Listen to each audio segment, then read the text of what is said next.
El día que mi hermana me empujó al estanque, las risas de todos a mi alrededor, me hicieron dar cuenta que nunca sería de la familia.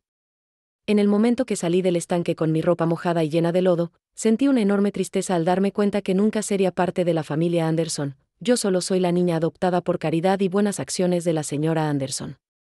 Me llamo Sofía y nací en Willow Creek, un pueblo tan pequeño y polvoriento que el mundo parecía olvidarlo.